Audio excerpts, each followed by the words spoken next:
Hey everybody, doing a quick video, just kind of during the market hours right now, 12:44 Central Time, doing a quick portfolio update to tell you what I've been moving around, typical weekly stuff.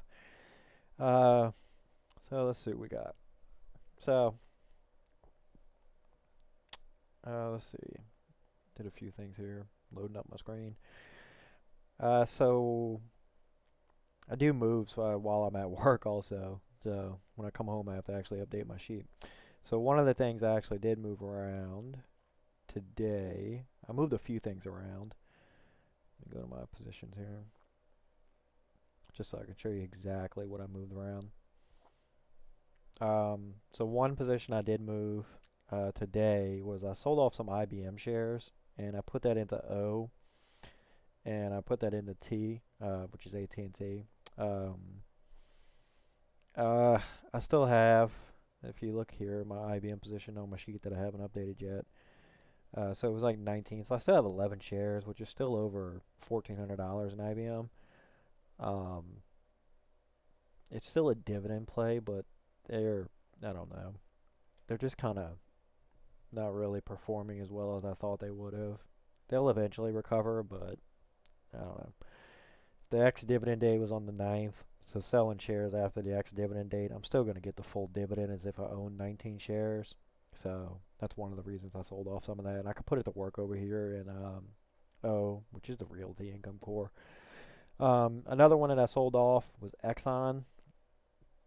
Um, so one thing I've learned, if you're ever going to do like oil, any kind of related oil stocks, if you're going to just trade in and out of them, like Exxon, Chevron, Shell, that kind of stuff, oil goes through ups and downs, I guess is a polite way to put it. So everybody thinks the economy is getting better, everything's great, oil goes up because everybody's going to start driving again. Um, and then you get a headline like this. Oil giant Shell says its carbon emissions and oil production have peaked. That kind of stuff. And then you just get these kind of things that just kind of swing these oil stocks. If I can make 10%, like literally just make 10% in Exxon, I'm just gonna get in there and get out. There's Exxon shares. Where is it at? It's somewhere around here. Probably down here.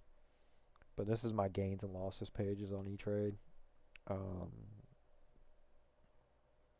let me see if I can get this. There it is, right there. So this is my Exxon positions. So if you see, I had 40, 50 shares or something like that. Um, and this is the profit that I made. By the way, you notice I said short right here. So I didn't hold these for years. This is going to get taxed, okay? These are going to get taxed. I'm well aware of that. But if I have pay a 20% tax rate on a 400 or close to what $250 gain right here, I'll live.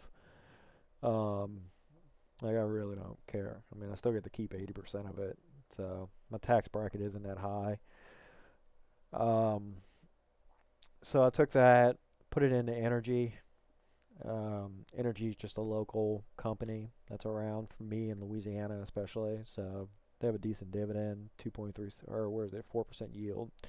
It's just a utility. It's just they don't have any coal, that kind of stuff. Like any kind of, they're mostly all just natural gas.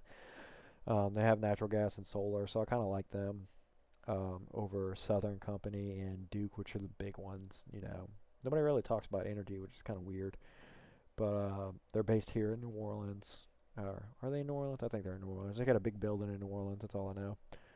Um, so yeah, so I just threw it all in there, just real quick. But it was literally just something I made like a 15% gain on in like 10 days. Um, so did that. I freed up some money in Cisco. Just took some profits in Cisco, a few shares. I sold like 5 shares. Um, and I threw it into Sundial. So there's like the same thing you had going on with GME. GME was like a short squeeze. A lot of guys piled into it and are still holding it, hoping for $400 again someday, which I doubt they'll ever see. AMC was kind of that thing. It just kind of caught that wave up. Just these things that have all these guys with these huge short positions in them. And whoever's telling you that S or Sundial doesn't have a lot of big short positions doesn't know what the hell they're talking about.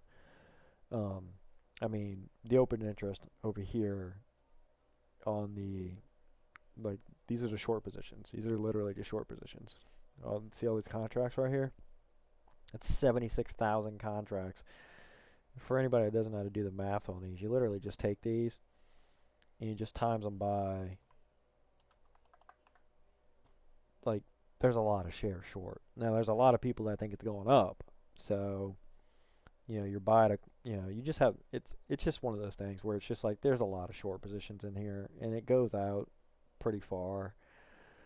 Um, so it's just one of those ones that I thought I can get in real quick since I missed a run up in Tilray and the volume on it is just massive because it's just a cheap stock.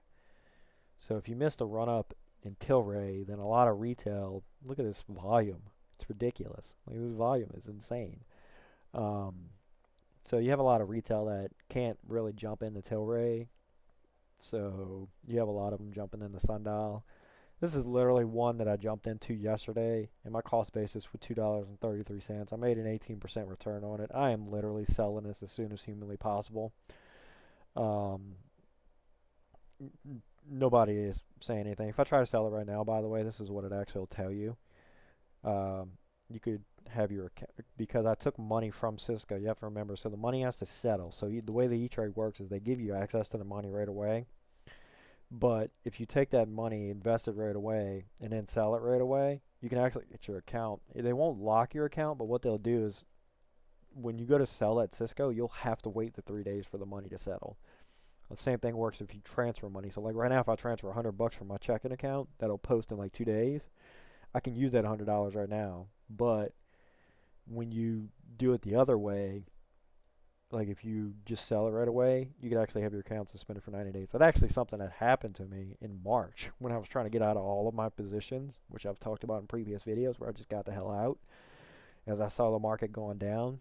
Like some people were saying on the March 16th of last year to hold, you should hold, everything will be fine. And then by the next week, the market was down close to 30 to 40 to 50%. And I was sitting in cash. I had a $40,000 position, I think, just in cash or in like a BND or something like that, which is like a bond. Um, yeah, so that's one risk you. So this is a cash account. This isn't a margin account. So that's something you run a risk of with a cash account. If you do it too many times, that it's just straight up suspend your account. You can't do anything for 90 days. Um, so yeah, that's not good. That's actually a way of abusing the system. So you don't definitely want to do that. So what I wanted to show you with Sundial, this is something called the Hurr Durr chart. If you don't know anything about the Hurr Durr chart, it's just a meme chart. That's just like, let me explain the graph of how this thing's going to move around. If you notice the lines are just moving, X and Y axis are just moving every which direction. I am not a financial advisor. I cannot even remotely tell you to invest in Sundial because it's a good investment. I mean, you can make a bull case that they're trying to reorganize their business and they're trying to, marijuana is going to be legal in the United States, that kind of stuff. Um, if it's legal in the United States, you might have to wait for a trade deal before they allow it to be traded between Canada and the U.S. It's like the entire bull case for it doesn't even make any sense. Like the whole Tilray thing, there's like, oh, it's legal in the United States and they're just gonna start shipping it over the state lines, kind of stuff. Like you're gonna have so many. Yeah, like I couldn't imagine if you made it illegal in the United States, how many court cases there would be before it's actually legal. Like, I can only imagine. So it would, if anything, it would be local distribution, state laws would be there. There would be so many things in it. Um, I mean, the bull case is probably there 5 or 6 years out, maybe. I don't know if you want to get in, but people have been riding these things up and down for years at this point. I mean, this thing started at $13 when it first came out, and then the owner of the company ran it into the ground until it was almost bankrupt, and then people saw a bunch of shorts were on it and jumped on them. Um, so this is just kind of where I got my money at right now. Um, do I see any other kind of like meme stocks I plan on jumping into? No, not really. And if I do jump into them, I'm only jumping into them like $200 at a time kind of stuff. Like there's no massive like I see some people throwing hundreds of thousands of dollars at these like just More power to you guys. It's a real quick way to either gain money or a real quick way to lose money, and it is straight up gambling. So like I said, pull out the old Hurr Durr chart because that's the only way you can explain what's going on with these stocks. And this is literally what they're doing. It almost reminds me of Tilray's all the way up here and then all the way down here, and then it could be up here tomorrow, and then it could be down here, and can come back around. It's just stupidness. Um, and it's only like 0.7% of my portfolio, so I didn't really mess with it too much. But it's or 0.66% of my portfolio. Um, where would I add money? Since I have a tax return coming up here pretty soon, so say if I get my tax return, where would I add money? One thing I did do is I consolidated my portfolio. So pretty much anything that I had previously, in my last video, you might have noticed I had Intel, that kind of thing. Anything that I had a position less than $1,000. If you notice here, there's no more positions below $1,000 here. So what I did is I actually pulled all of that and basically put it into things like Coke, that kind of stuff. Since I have no problem dropping large sums of money into Coke, I have no problems whatsoever dropping large sums of money into O. I've done it before. I've dropped just straight up $9,000 into O.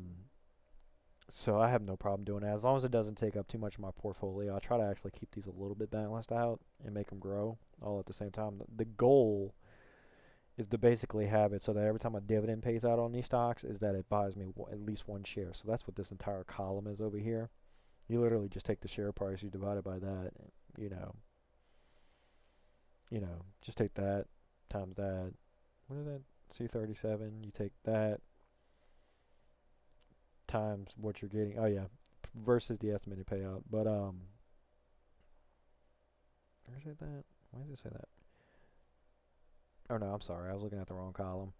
It's basically H, so the estimated monthly, and then you divide by the quote, the daily quote here that I type in manually, and then you just put it as a percentage, and that tells you how much of this monthly will get you of that.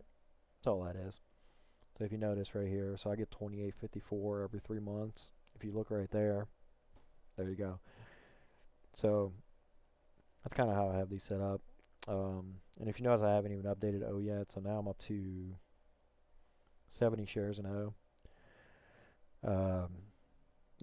Just some of these more stable ones. Like I said, if I see a meme one that's easy to jump in and I think it's cheap, I'll jump in. I type on Twitter when I do jump into these, just so that you know, like, hey, I just bought 104 shares at $2.33. And when I say shares, that means I'm holding for 3 days. So Monday, this is gone. I could promise you that. It's like, if you make, if I go over here and I do my thing here, you know, 10% on 3M, and I've been holding it since July of last year. That's almost kind of a year, like 10 months, and I've only made 10%, right? So if I can make whatever I'm at right now, I don't even know what I'm at. What am I at? 19% in 1 day. I'll do it, but I'm only gonna do it in like it's highly speculative. It is ridiculously speculative. Like this could drop right now to back to 18 cents, which it probably will. Like it's so speculative because that's what this started at. The guys are telling you to still hold GME. I mean, look how they're doing. Like GME, I think AMC's right here. Like, you're down. But it kind of stabilized in these areas. So these are guys that are just literally holding, hoping that it goes up again. But, at this point, if you're holding, you're waiting for them to come out with a good earnings report. I don't get it. Like, if you got in at like $10 and, it went up to 300, why didn't you sell? Like, how greedy do you have to be? Like, I don't even know what that is. It's like a 30 or 300% return. It's like some insane amount of return. Well, I don't know. The whole diamond hands thing doesn't make any sense. Like, if you told me diamond hands with Apple, okay, I could justify that because it's Apple, I'm going to hold these shares no matter what. Like, there's some in here I'll just hold no matter what. If I could time a recession, I'll probably pull it all out and just put it back. But I'm putting it back into the exact same stocks that I just pulled it out of. I don't know. I don't get it. That's their thing. They'll probably hold it for years, trying to make their money back. Some of them may never make their money back. Um, but that's kind of where I'm at right now. Where am I at here? Current dividend, 1463. I haven't done anything with the IRA. IRA is still doing its thing. Um, so this is actually $250 less than it would be because I actually sold some municipal bonds uh, just to transfer some money into my bank account. So I'm actually 250 higher. It's kind of weird how it looks, but I'm actually 250 higher in here from just yesterday. Um, so from my last video to today, I've made, I don't even know where I'm at, probably 3% or 4% on my portfolio, just having these regular old dividend stocks. Nothing special going on here. If I go year to date, you know, beating S&P, which is pretty good. Not beating the NASDAQ, I wish I was. But, so far for February, 11 days in, I'm up 3%. Pretty good. Nothing to complain about there. Hopefully it keeps continuing. Um, so, yeah, I'll keep you guys updated. Let me know if you have any questions in the comments, as always, and I'll answer. Thank you. Y'all have a nice day.